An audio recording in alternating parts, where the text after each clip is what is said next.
영광과 찬송이 되어질 그 자리로 오늘도 인도하고 계심을 감사합니다. 우리 인생의 모든 주권을 주님에게 내어 드립니다. 주님만이 우리 인생의 주인이시며 참된 주권자이십니다. 주권자 되신 하나님께서 오늘도 예배 가운데 우리를 찾아와 주셔서 말씀을 통하여 우리의 상한 마음들이 치유되어지는 은혜가 있게 하시고 우리의 모든 상한 환경들이 회복되어지는 귀한 은혜 속으로 주께서 인도하여 주옵소서. 예배하는 이 시간 흑암이 무너지게 하시고 예배하는 이 시간 천사가 수종들게 되어지는 하늘길이 열리는 복된 은혜의 시간으로 주께서 축복하여 주시길 소망합니다. 종의 모든 것을 주관하여 주셔서 여호와 하나님의 살아계신 생명의 말씀만이 이 시간 우리 가운데에 소유되어지고 공유되어지는 은혜가 있게 하여 주시길 소망하며 예수 그리스도의 이름으로 기도드립니다. 아멘. 우리 사랑하는 모든 믿음의 가족 여러분, 지금 하나님이 하시는 모든 일은 약속을 이루시는 일이에요. 하나님은 하나님의 계획을 개개인들에게 미리 약속의 말씀으로 주세요. 아브라함에게 이렇게 약속하셨죠. 열국의 아비가 되게 하겠다. 너로 큰 민족을 이루겠다. 네 후대가 이방의 객이 되어 4대 만에 다시 이 땅으로 돌아오겠다. 아브라함에게 약속하신 그 약속은 이삭에게 그대로 적용되어졌고 야곱에게 그대로 유효한 상태로 적용되어져서 지금도 그 약속이 실행되어지고 있는 중입니다. 그 약속의 흐름 따라서 오늘 야곱은 애굽으로 가는 것입니다. 네 후손이 이방의 객이 되어 4대 만에 돌아오게 하리라. 이 말씀을 응하게 하시기 위한 하나님의 모략이 전 세계 기근이었고 요셉을 애굽에 두심이었고 가족들을 초청하는 일이 되어진 것입니다. 사랑하는 믿음의 가족 여러분, 하나님은 신실하세요. 완전하세요. 영원하세요. 그 하나님이 우리에게 주신 약속의 말씀 또한 완전하고 영원하고 신실하시기에 반드시 이루어집니다. 하나님은 후회하지 않으세요. 그 말씀을 시건치 않으시는 하나님이시라서 반드시 이루십니다. 하나님의 약속은 반드시 이루어진다. 그러하니 우리는 믿는 것입니다. 약속을 이루시는 그 하나님을 믿는 것입니다. 그래서 우리에게 주신 구원이 완전한 것입니다. 약속이 완전하고 구원이 완전하고 인도하심이 완전하기 때문에 결과가 또한 완전한 토부를 이룰 것입니다.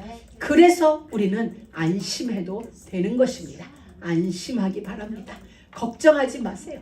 두려워하지 마세요. 혹시 여러분이 꿈꿨던 것이 계획했던 것이 무너졌을지라도 염려하지 마세요. 왜냐하면 더 좋은 것이 예비되어 있기 때문입니다. 여러분, 야곱은 요셉을 잃어버렸다고 생각했어요. 우리 아들 요셉이 죽었다고 생각했어요. 그래서 슬픔의 세월을 보내고 있어요.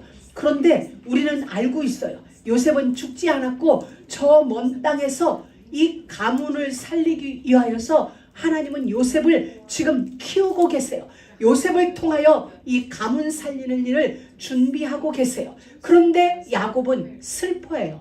그럼 우리는 이 두 가지를 다 알고 있는 우리는 야곱에게 뭐라고 말해주겠어요? 여러분 같으면 요셉의 형편을 알고 있는 여러분이 슬퍼하는 야곱을 만났다. 뭐라고 얘기할 것 같아요?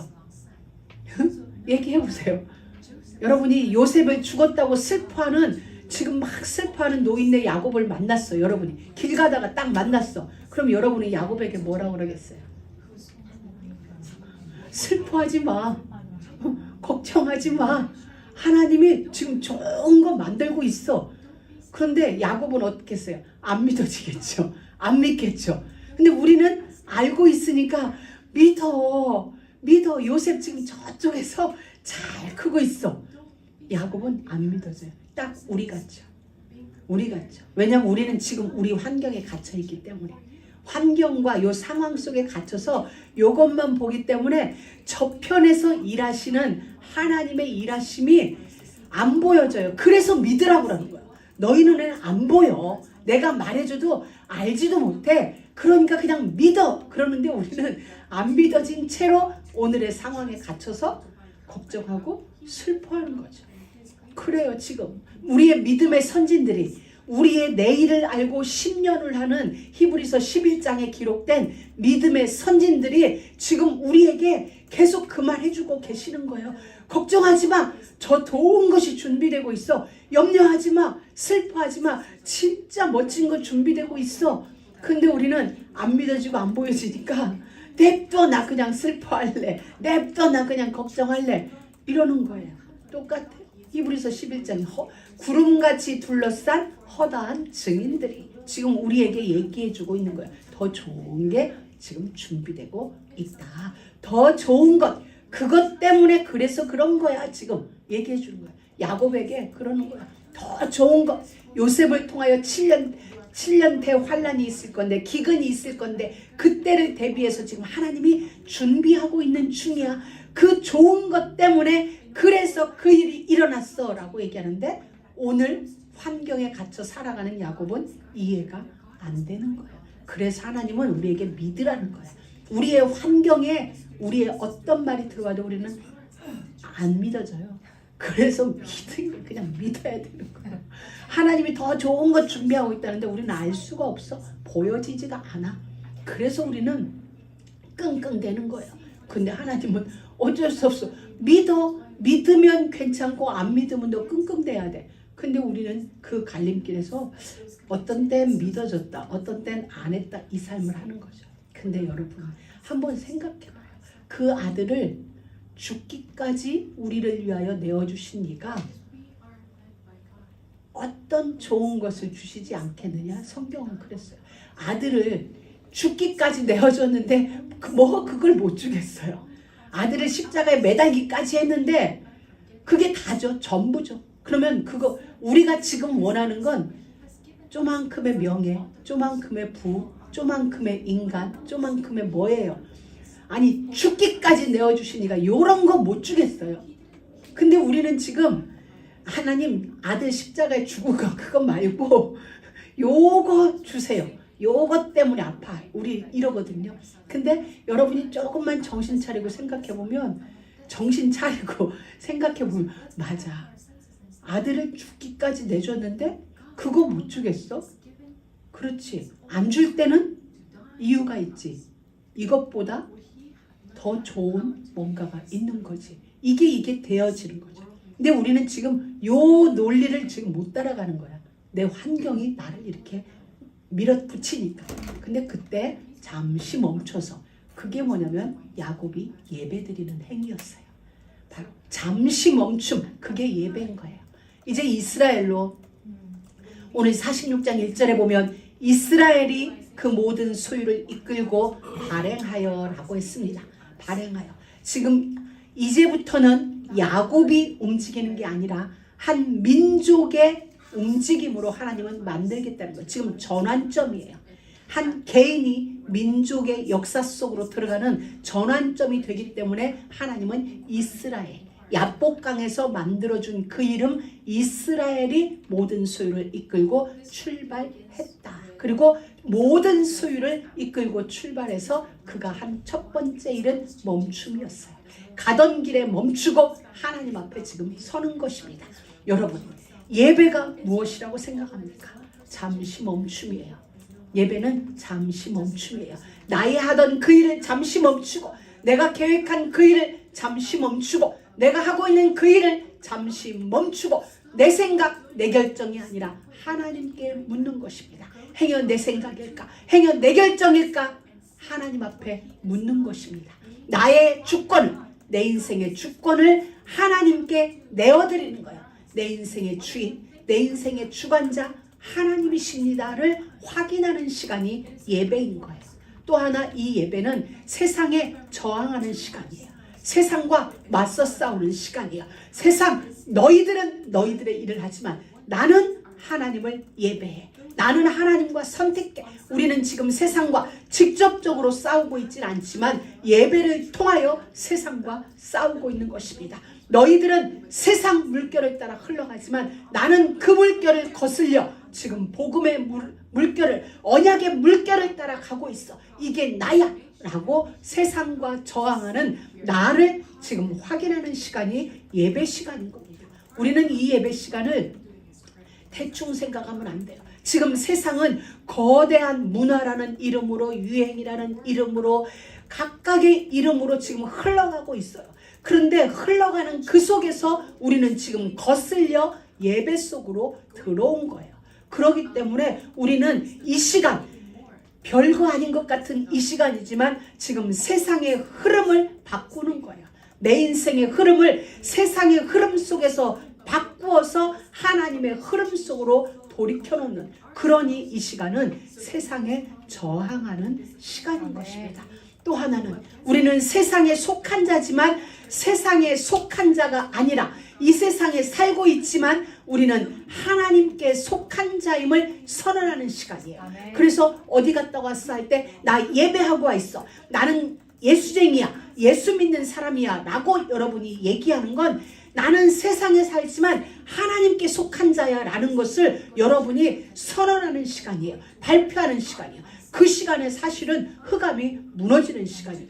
아침에 여러분이 교회를 오는 그 시간이 세상과 싸우는 시간이에요. 예배하는 이 시간이 사단과 싸우는 시간이에요. 왜냐하면 사단은 세상을 끌고 자기들의 나라로 향하고 있는데 그 속에서 우리는 힘없는 것 같은데 지금 돌이키는 거예요. 돌이켜서 하나님 나라를 향하여 하나님의 시간 속으로 들어오는 거예요. 그러니 이 시간은 거대한 영적 전쟁인데 승리하는 시간인 거예요. 승리의 시간이 우리 가운데 펼쳐지는 거예요. 그래서 이 시간에 우리에게는 힘이 나는 거예요. 예배 시간에 힘이 생겨요. 왜? 세상과 싸워야 되니까. 세상의 물결을 거슬려 하나님의 역사 속으로 들어가고, 우리는 세상에 있지만 하나님께 속한 자야, 하나님의 시민권을, 하나님 나라의 시민권을 가진 자야라고 세상을 향하여 선포하니 하나님이 우리 안에 힘을 주시는 거예요. 그 일을 지속할 수 있는, 지속해서 저항하고 지속해서 선언할 수 있는 영적 에너지를 우리에게 계속 담아주는 시간인 거예요. 그러니 우리는 힘 빠졌다가도 예배하면 힘 나잖아요. 찬양하고 예배하다 보면 힘이 생겨. 싸울 힘이 생기는 거예요. 누구? 세상과 싸울 힘이 생기는 거야. 내게 다가오는 문제와 싸울 힘이 언제? 예배 시간에 생기는 거죠. 그래서 이 야곱은 애굽으로 향하는 그 길에서 예배를 드리는 것입니다. 희생 제사를 누구에게? 이삭의 하나님께 드리는 거예요. 내가 지금 예배하는 이것은 나로부터 시작되어진 게 아니라 하나님이 오래전 우리 조상 때부터 대대로 내려오던 그 예배, 우리 가문을 살리는 예배, 우리 가문을 선택하신 그 하나님께 드려지는 예배가 되어지는 것입니다. 그래서 이제 2절에 보면 하나님이 밤에 하나님이 이상 중에 이스라엘에게 나타나시고, 나타나신 건 이스라엘에게 나타나셨다고 얘기해요. 그런데 뭐라고 불러요? 야곱아, 야곱아. 이건 우리가 그렇잖아요. 예를 들어서 여러분 개인 있는데 여러분 개인에게 제가 이렇게 불러요. 진민아, 영경아 이렇게 부르는 것과 김진민 전도사, 최영경 전도사 할 때는 내게 책임이 뭐 이런 게 딱 따르잖아요. 근데 하나님이 그런 거 다 놓고 그냥 야곱아 이렇게 부르세요. 저는 이 야곱아, 야곱아가 그닥 뭐 은혜되지 않았는데 오늘 이 본문에서는 되게 은혜가 되어졌어요. 자, 예수님을 배반하고 떠난 베드로가 있어요. 원래 이름은 베드로가 아니에요. 시몬이에요. 그런데 예수님을 만나고 이름을 베드로로 바꿔줬죠. 근데 베드로가 예수님을 부인하고 떠났을 때 디베레 바닷가에서 예수님과 베드로가 만나졌어요. 근데 예수님이 그때 베드로를 뭐라고 부르는 줄 알아요? 요한의 아들 시몬아. 예수님을 배반하고 떠난 그 제자를 찾아가서 부를 때 베드로야, 베드로야 그러면 이 심적 부담이 훨씬 더 컸을 거야. 내게 이름도 바꿔줬는데 나는 예수님을 배반하고 떠났어. 그런데 그렇게 부르지 않고 요한의 아들 시몬아, 요한의 아들 시몬아. 그렇게 3번이나 시몬을 부르는 모습을 우리가 보는 거야. 이 야고바라는 건 하나님 아무것도 묻지 않겠다. 아무것도 기억하지 않겠다. 그냥 너와 나의 그 언약 관계 외에는 내가 그 무엇도 따지지 않을게, 묻지 않을게, 기억하지 않을게 라는 부름이 우리에게 오셔서 야곱아, 야곱아, 영주야, 영주야 하는 것입니다. 저는 이 야곱아, 야곱아를 듣다 혼자 웃은 게 있어요. 예전에 저희 우리 목사님들이 단체로 큰 버스 한 대를 한 40몇 명이 베가스에 갔어요. 지금부터 한 15년, 17년 전에 가서 전부 다 첫 마디가 버스에서 내리기 전에 우리가 뭐라고 한 줄 아세요? 전부 내려서 우리 그 슬롯머신 앞에 있을 때는 지금부터 목사 사모 호칭 뗀다. 뭐라고 부를까요? 뭐 김 사장, 김 과장 아무렇게나 불러. 그러나 목사라고는 부르지 마. 이렇게 이제 했어요. 그건 무슨 얘기예요? 그 일을 함에 있어서 목사라는 타이틀은 몹시 부담스럽다는 거죠.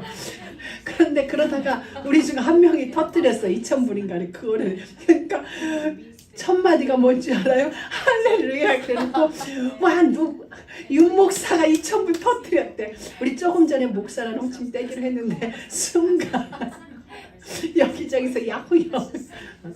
우리가 그런 거예요. 하나님이 우리에게 오셔서 그냥 야곱아, 야곱아 부르시는 거예요. 얼마나 좋아요. 아무것도 묻지 않으시고 그냥 야곱아, 야곱아 부르시는 거예요. 그러면서 그러니까 야곱이 네, 나 여기 있어요. 아담과 하와는 숨어버리죠. 숨죠. 그런데 야곱은 나 여기 있습니다. 왜? 하나님이 그냥 야곱이라고 불러주시니까. 야곱, 너 속이는 자 야곱이요. 근데 괜찮다는 거죠. 내가 여기 있습니다. 라고 부르시는 겁니다. 그리고 대답합니다. 여러분, 하나님은 다 아세요. 우리를 다 보고 계세요. 하나님 앞에서, 사람 앞에서는 때로 체면도 차려야 되고 사람 앞에서는 때로 우리가 어떤 가식을 부릴 때도 있지만 하나님 앞에서는 벌거벗은 채로 가는 게 제일 좋아요. 왜냐하면 아시니까, 보고 계시니까, 우리 마음을 헤아리고 계시니까, 우리가 지금 어떤 하소연 속에 있는지, 어떤 아픔 속에 있는지 아시니까 부르는 거예요. 야곱아, 야곱아. 야곱은 두려웠겠거든요. 애굽으로 가는 그 길이 지금 곧 100발 조상에게로 돌아갈 그 나이에 애굽으로 간다는 건 쉬운 일이 아니거든요. 우리도 그렇잖아요. 미국에 이민 올 때 아무것도 모르는 20대 때는 그냥 보따리 하나 들고 올 수 있어요. 30대는 좀 생각을 해요. 저희들은 이제 40 넘어왔는데 과연 이 걸음이 고민이 되는 세월인 거죠. 왜냐하면 이 길이 가서 다시 못 올 길인데, 다시 못 올 이 길이, 저희들은 3년 걸렸거든요. 한국에서 생각하는 시간이 3년 걸렸는데 그렇게 고민이 돼요. 그러면 50대에 오는 사람은 고민이 더 되겠죠. 60대, 70대에 오는 사람들은 내가 이 나이에 가야 돼? 가야 돼? 80대는 가서 뭐해? 이런 여러 가지 복잡한 심경이 오늘 야곱에게도 요셉을 만나야 되지만 이렇게 몽땅 짐승까지 다 끌고 가는 이 걸음에 야곱에는 분명히 심적 갈등이 있었을 거야. 하나님은 아세요. 아시기 때문에 야곱아, 야곱아 그러면서 뭐라고 얘기하면 나는 하나님이야. 나는 하나님인데 네 아비의 하나님이야 라고 얘기만 해주세요. 너의 하나님이라고 하면은 야곱이 자기의 기억 속을 이렇게 더듬어 볼 때 불안했을 수도 있을 것 같아요. 그런데 나는 네 아비의 하나님, 그 하나님이야. 네 할아버지와 함께했고 아버지와 함께했던 그 하나님이야. 그러니까 애굽으로 가기를 두려워 말라는 건 야곱 안에 두려움이 있었던 거야. 낯선 길을 향하는, 낯선 걸 선택하는 그에게 두려움이 있으니까 두려워하지 마.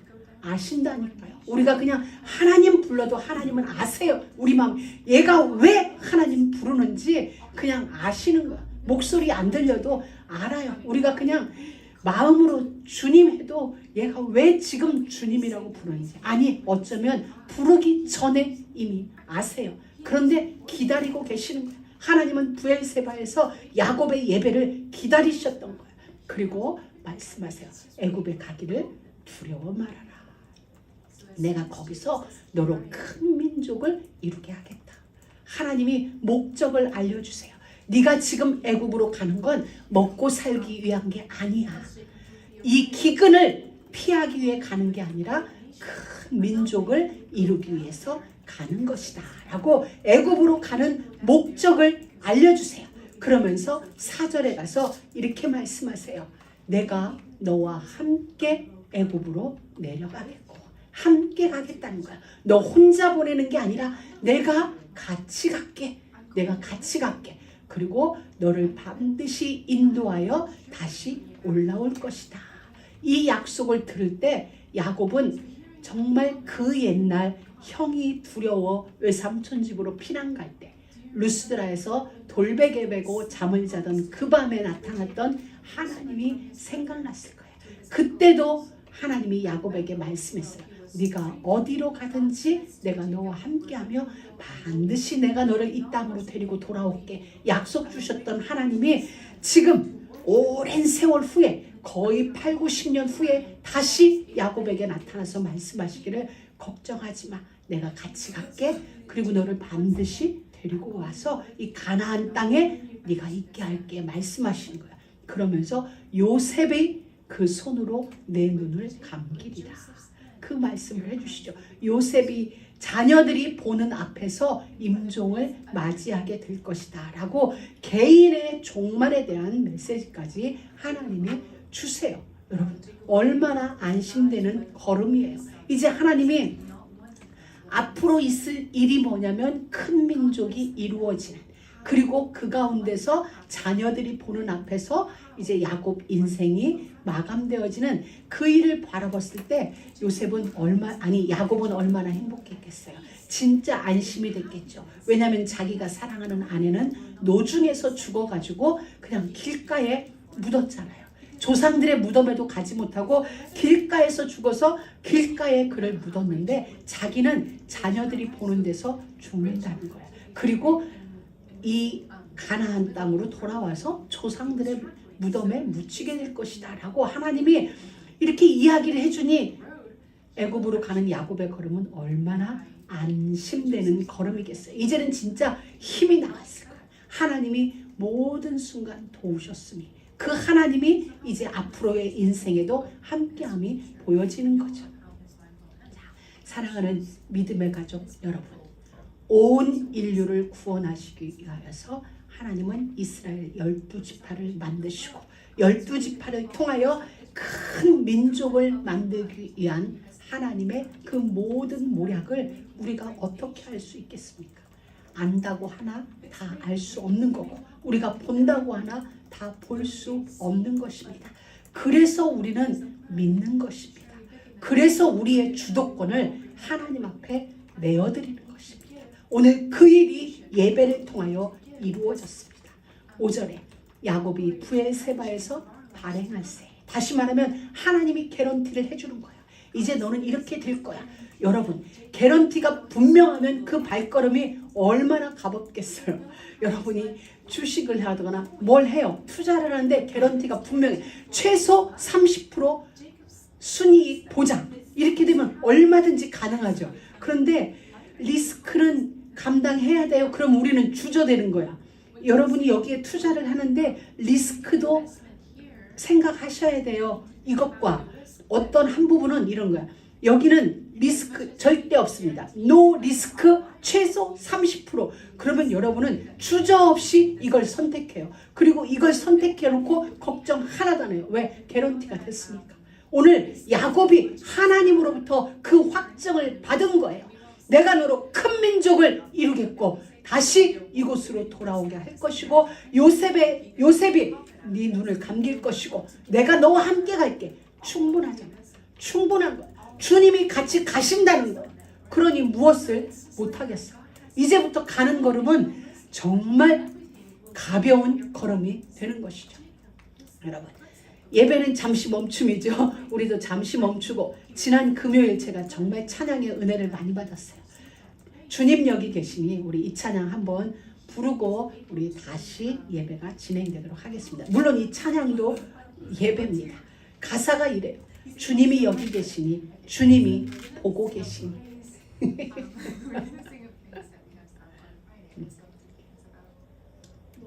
제가 집에 가서 이 찬양을 몇 번 들었어요.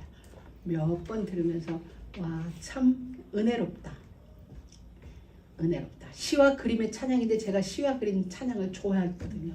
근데 얼마 전부터 안 들었어요. 한동안 안 들었어요.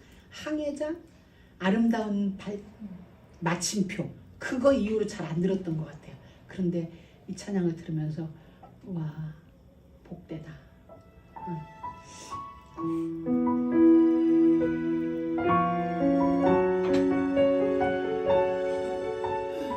우리 진현전 사님 난 다 잘 몰라.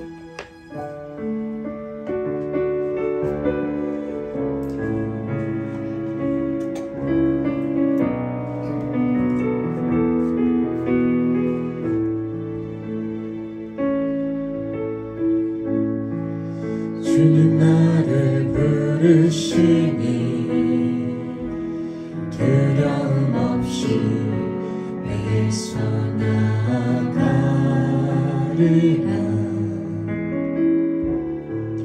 주님 나를 부르시니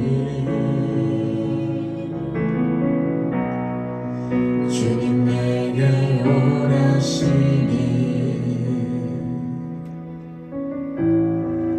주님 보고 계시기에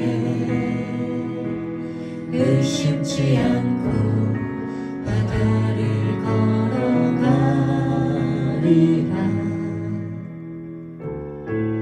주님 보고 계시기에 주님 여기 계시기에 주님 여기 계시기에 이 깊은 바다가 반석이 되고 주님 여기 계시기에 반석 위를 내가 걸어가리라.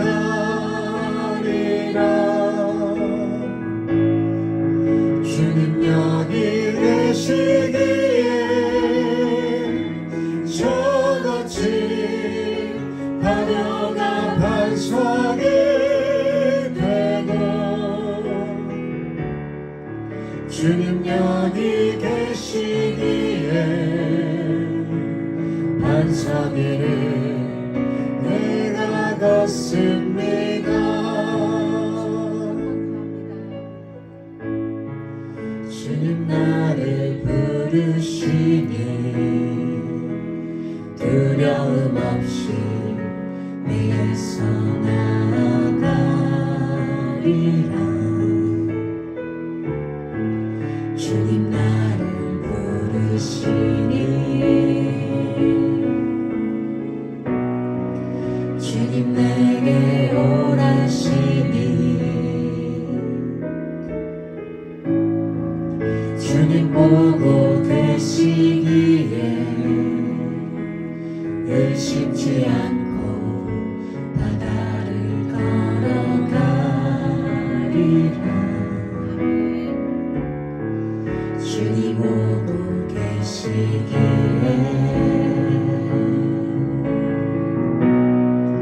주님 여기 계시기에 주님 여기 계시기에 이 깊은 바다가 반석이 되고 주님 여기 계시기에 반석 위를 내가 걸어가리라.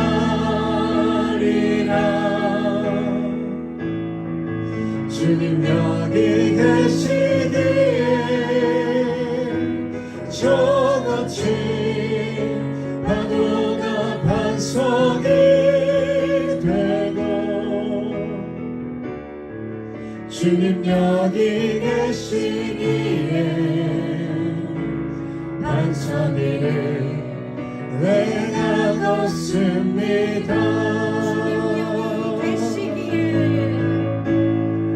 주님 여기 계시기에 이 깊은 바다가 반석이 되고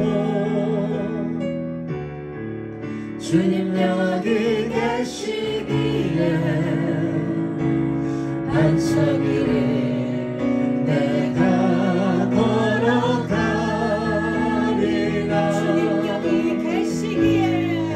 주님 여기 계시기에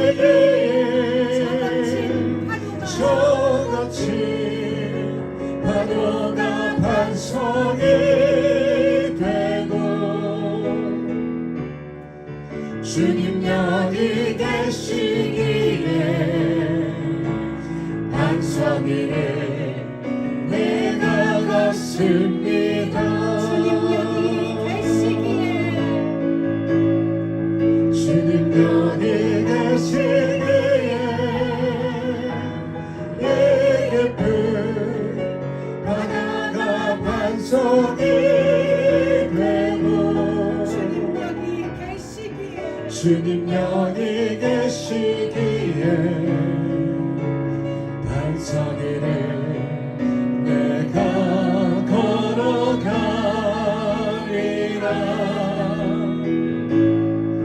주님 여기 계시기에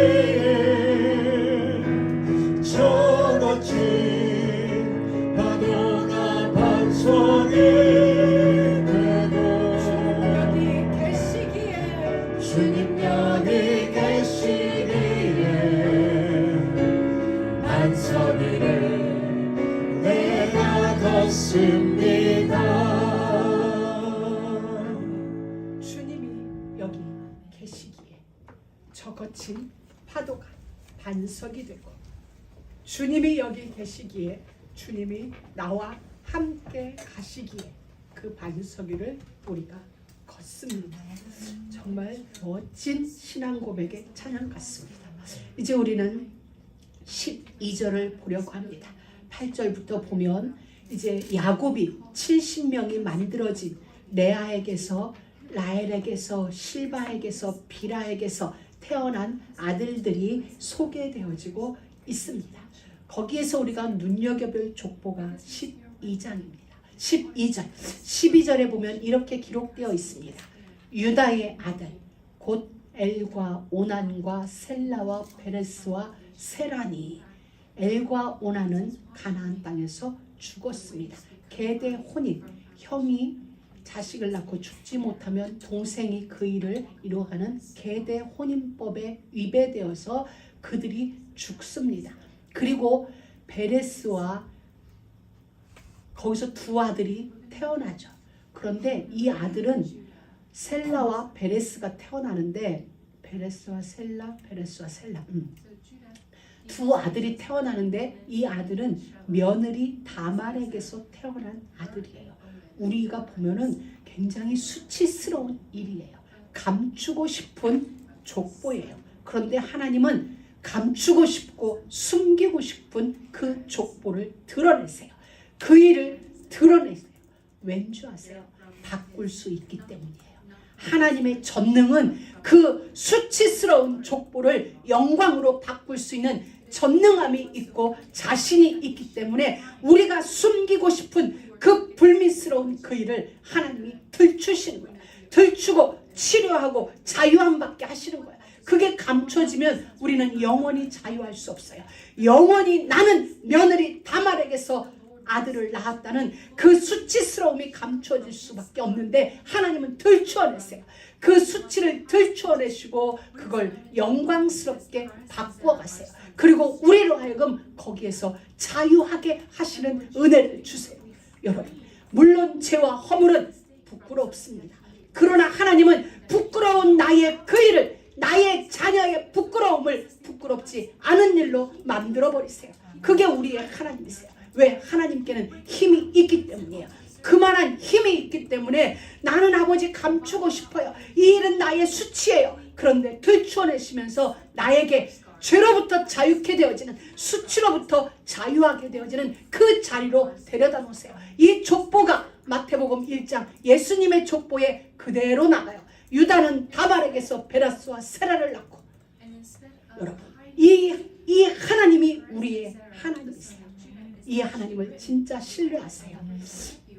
정말 우리 모두가 숨기고 싶은, 가리고 싶은 일이 있어요.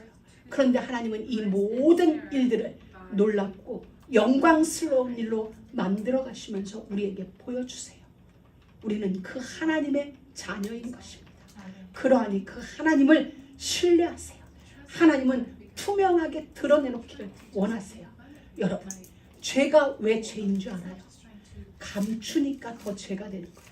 감출 때 죄가 되는 거예요. 그걸 들추어내면 그건 죄가 되지 않아요. 하나님 앞에서 나의 그 죄를 들추어내면 그건 더 이상 나에게 죄가 되지 않아요. 너희 죄가 지렁 같을지라도 주홍 같을지라도 다 내게 와서 고하라. 나와 변론하자. 내가 양털같이 솜털같이 흰놈같이 희게 해줄게. 너 죄 있어? 괜찮아. 가지고 와. 내가 죄가 되지 않게 해줄게. 그게 하나님의 선언이에요. 하나님 앞에 가지고 오면 그건 죄가 되지 않아요. 숨기면 죄가 되어져요. 숨길 때 죄가 되어져요.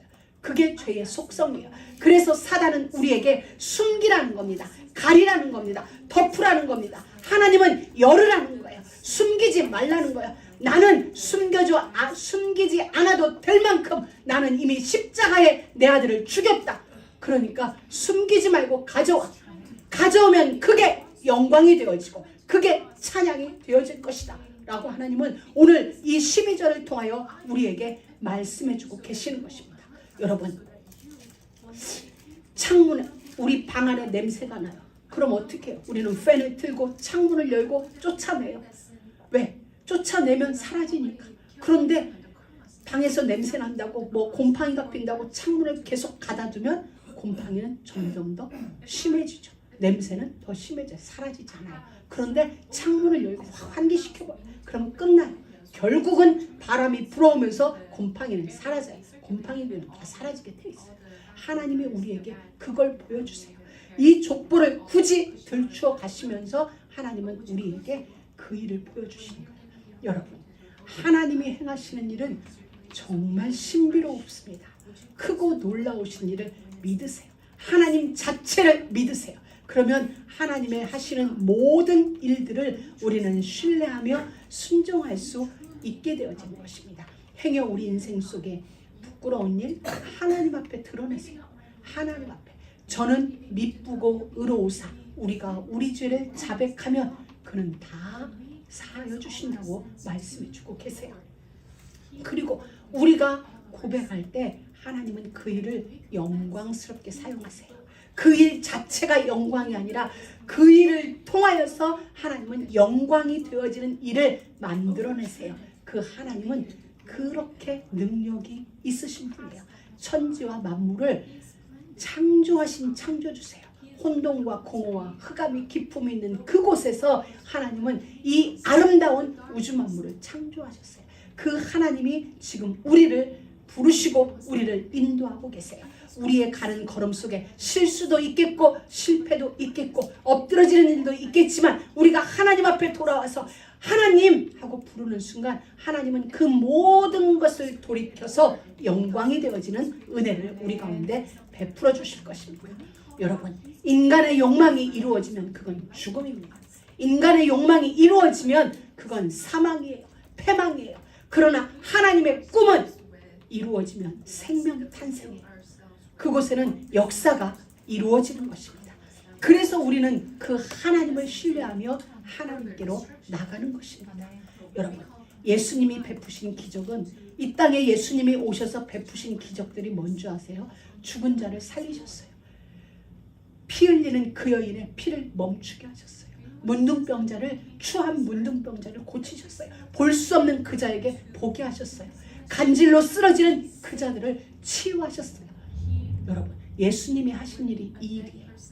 이 일이 단순한 일이 아니라 때로는 문둥병자와 같은 나를 하나님은 고칠 수 있다는 것입니다. 유출병이 있는 불결한 나를 하나님은 고치실 수 있다는 얘기예요. 그래서 전도 제자의 길로 들이킬 수 있는 능력이 있다는 거예요. 그래서 내게로 나오라는 것입니다. 오라는 것이에요. 여러분, 예수께로 가면 살아나요. 예수께로 가면 치유되어져요. 예수께로 가면 회복이 되어지는 거예요. 하나님이 우리에게 그걸 보여주시고 죽음에서 생명으로 옮기셨어요. 저주의 자리에서 축복으로 옮기셨어요. 주님께 맡기세요. 주님께 내어드리세요. 병뿐만 아니라 문제뿐만 아니라 인생 전체를 내어드리세요. 그럼 인생 전체를 책임지고 가장 영화롭게 만드실 것입니다. 여러분이 무얼 하려 하지 마시고 내어드리세요. 그러면 시간이 흐르면서 세월이 흐르면서 우리의 삶 속에서 하나님의 일이 이루어져요. 결국은 아닌 것 같은데도 하나님의 일들이 이루어져요. 우리를 수치의 자리에서 영광으로 옮기신 하나님이세요. 유다의 가문을 수치스러운 그 자리에서 영광스러운 예수님의 족보의 자리로 옮기신 하나님이 우리의 하나님이세요. 그 하나님을 믿음으로 움직이는 그런 은혜가 있길 주의 이름으로 축복합니다. 또 하나 제가 이 족보 속에서 은혜 받은 게 뭐냐면 아들을 누가 제일 많이 낳은 줄 알아요? 12명 아들 중에 그 숫자를 보면 베냐민이 제일 많이 낳았어요. 그래서 저는 생각했어요. 베냐민의 형제 없는 아픔이 제일 컸을 것 같아요. 왜 태어나면서 엄마가 죽었죠. 조금 컸을 때 한 서너 살 됐을 때 형이 없으니 물론 이복 형제들은 있었지만 베냐민은 고아 아닌 고아처럼 자랐어요. 그게 얼마나 아픔이 있겠어요. 나도 형제가 있었으면 좋겠다 이런 생각하지 않았겠어요. 근데 그 아픔이 자녀를 가장 많이 낳게 되어지는 복을 이루신 거예요. 그 하나님이세요. 우리의 작은 아픔도 하나님은 그냥 흘려보내지 않으세요. 반드시 언젠가 거기에 대한 보상을 하나님은 해주세요. 여러분 혹시 이 땅에 오셔서 외롭게 사셨죠? 자녀 많이 낳으세요. 이 베냐민의 축복이 여러분에게 그대로 흘러가길 주의 이름으로 축복합니다. 아픔을 축복으로 바꾸셨어요. 그게 하나님이 베냐민을 위로하는 방법이었을 것입니다. 물론 70명을 통하여 열방을 구원하시기 위한 하나님의 계획이었죠. 그런데 그 계획 속에 많은 지분을 12명이니까 70을 12로 나누면 몇이에요? 그런데 베냐민에게서는 제일 많은 형제가 태어났어요. 그리고 이제 야곱은 요셉을 만나게 돼요. 요셉을 만나는 중에 고센 땅에서 유다를 요셉에게 보내요. 자, 오전에도 얘기했듯이 유다의 위치가 바뀌어진 걸 볼 수 있고 또 하나 이제 이 야곱과 요셉이 만나지는데 야곱이 이런 고백을 해요. 요셉을 보면서 내가 이제 죽어도 여한이 없다. 이제 죽어도 한이 없다라는 표현을 합니다. 여러분 구원받은 사람들의 공통된 고백이라면 바로 이런 고백이어야 할 것입니다. 나는 지금 죽어도 여한이 없어. 오늘 우리가 만약에 이렇게 고백해야 돼요. 나는 지금 죽어도 여한이 없어. 근데 우리 짐이 아직 나는 신혼이니까 좀 더 살을래. 우리 이럴 수도 있는데 진짜 우리가 구원에 대한 천국에 대한 그게 있다면 주님 나는 지금 죽어도 여한이 없습니다. 이게 그래서 우리의 얼굴에는 사실은 한이 없어야 돼요. 이제 예수를 진짜 만났다면 이제 한 있을 거 없지 뭐 마누라들도 다 이쁜 마누라 얻었겠다. 잘생긴 신랑들 얻었겠다. 여러분 가운데는 한이 있을 사람이 아무도 없어. 있으면 집사님하고 나뿐이지 뭐. 만약에 우리 가운데 한이 있어야 된다면 나하고 우리 집사님 둘뿐이니까 나머지는 앞으로 얼굴에 한이 없는 얼굴로 나는 여한이 없습니다. 이렇게 살아가는 사람 매일매일 신랑 보면서 나는 당신 만나서 여한이 없어. 신랑은 마누라 손 꼭 붙잡고 이제 나는 당신과 살아봤으니 여한이 없어. 오늘 죽어도 하나님 땡큐. 이렇게 얼굴에 한이 있는 얼굴이 아니야. 우리는 가끔 한이 있어도 여러분이 이해해주고 우리 둘은 봐주고 나머지 여러분의 얼굴에 대는 한이 없기를 예수의 이름으로 축복합니다. 한이 맺히지 않기를, 억울함이 맺히지 않기를, 분노가 맺혀 있는 게 아니라 여한이 없는 행복한 이를 루터는 어떻게 표현한 줄 알아요? 우리 종교개혁자 루터는 나는 이제 기쁘게 죽을 수 있다. 나는 이제 기쁘게 죽을 수 있다라고 표현을 했습니다. 여러분 바로 우리가 이건 무슨 말이에요? 모든 것으로부터 이제 풀려났어요. 모든 것에 해답이 다 온 사람들이 할 수 있는 고백이잖아요. 모든 것에 응답을 다 받았어요. 묶여있는 모든 것으로부터 다 풀려났어요. 여러분 오늘 밤 자면서 나는 이제 죽어도 여한이 없다라고 고백하고 죽으세요. 아니 죽으세요. 죽으세요. I'm so sorry. 죽으라는 게 아니라 하나님 나를 오늘 밤 데려가도 여한이 없습니다. 아니 뭘 그렇게 놀래. 천국에서 만나는 거지 뭐. 오늘 밤 그렇게 여러분들 잠자리에 들기 바랍니다. 왜냐하면 하나님은 우리를 구원하실 뿐만 아니라 우리를 인도하고 계세요. 왜냐하면 소망이 없던 이 노인에게 소망이 생겼잖아요. 소망이 생겨서 아들을 보았어요. 그리고 그 소망이 생겼고 소망을 지금 만지고 있고 여한이 없는 거죠. 여한이 없는 그 고백이 되어질 수 있도록 여러분의 삶이 날마다 예수로 채워지는 은혜가 있기를 주의 이름으로 축복합니다. 이들이 이제 고센 땅이 왔어요. 그리고 요셉이 고센 땅에 들어와서 이제 형제들에게 이야기를 합니다. 이 마지막 부분은 오늘날로 말하면 리허설이에요. 결혼식 하기 전에 리허설 하듯이 지금 이들이 리허설을 하는 거예요. 누구? 애굽 바로 왕을 만났을 때 어떻게 하세요라고 이야기를 요셉이 하는 겁니다. 여러분, 요셉은 애굽을 알고 애굽 사람을 알아요. 그리고 바로 왕을 알아요. 그리고 요셉은 야곱을 알고 이스라엘 사람들을 알고 있어요. 양쪽 모두를 다 알고 있는 요셉이 지금 가나안 자기 식구들에게 리허설을 하는데 어떻게 하냐? 애굽 사람들은 목축업 하는 걸 싫어해요. 목축업 하는 사람들을 가증하게 여겨요. 그래서 가까이 하는 걸 원치 않아요. 그러니 여기 살기 좋은 고센 땅, 그러니까 고센 땅이 오늘로 말하면 신의 중심지가 아니에요. 변두리예요. 변두리를 달라고 하세요. 그러면 그들은 목축하는 사람들을 가증히 여기기 때문에 고센 땅을 기꺼이 줄 것이니까 고센 땅에 머무세요. 여기에는 굉장한 의미가 있어요. 우리 같으면 다운타운 한 복판에 모실 거예요. 그런데 요셉은 하나님을 알고 하나님의 백성을 어떻게 경영하는 걸 알기 때문에 신의 한복판, 애굽 문화가 가득한 그 땅이 아니라 애굽 사람들이 접촉이 안 되는, 다시 말하면 목축업을 어려서부터 했다고 하세요. 우리 가문의 직업이 목축업이라고 하세요. 그러면 애굽 사람은 고센 땅에 잘 안 들어와요.